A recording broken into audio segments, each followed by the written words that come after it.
this video, for all you healthcare professionals, we're going to talk about how to study anatomy the best way. Anatomy is one of the most overwhelming subjects out there. Huge textbooks, thousands of structures, endless memorization. But after years of studying it and now operating on it in real life, I can tell you this, most students are studying anatomy the wrong way. So in this video, I'm going to show you the most powerful strategies for studying anatomy.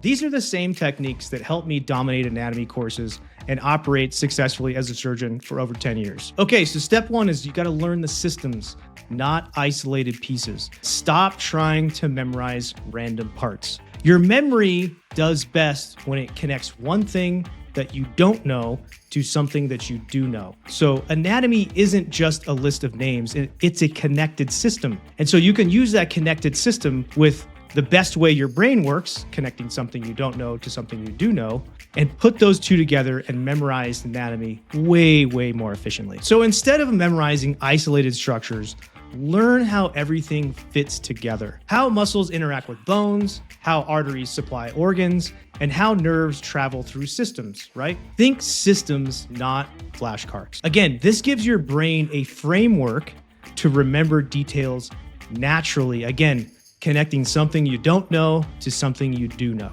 That is the best way. Step two is to draw it out. I know a lot of people hate when I say this because they think, well, I'm not an artist, but you need to draw out anatomy, not just read it. This is similar to active taking notes, but it is taking notes on steroids because number one, you're drawing it, okay? Your hand is actually going through the motions.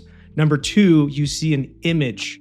Okay, and a lot of anatomy is image. Obviously, we do need to pair those images with words that are unfamiliar, but we know an image is worth 1,000 words, right? And so if we can draw out, if we're used to moving our hand the same way as the artery, as the nerve, as the muscle, right? We can remember those a lot easier. It is absolutely studying on steroids. Even if you think you're bad at drawing, forcing yourself to draw anatomy, both looking at the book and from memory, locks that information into your brain. You're not trying to create perfect art. It's okay. You're teaching your brain how the parts relate to each other spatially. And that's really, really important because visual memory plus motor memory equals powerful retention. Step number three is to teach someone else. Teach them out loud also. After you study a section, explain it to yourself like you're teaching a first-year student or a high school student. You want to name the parts, describe the connections,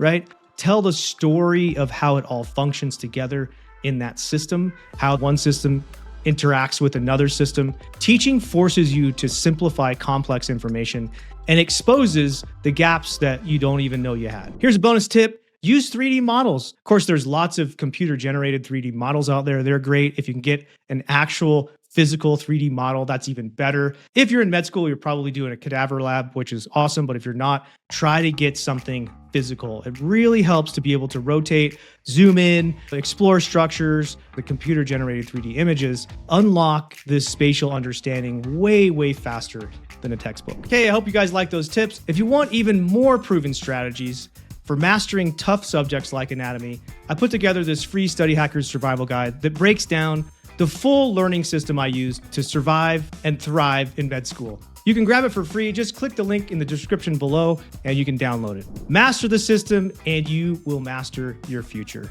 All right, you guys, thanks for watching. I'll see you in the next video.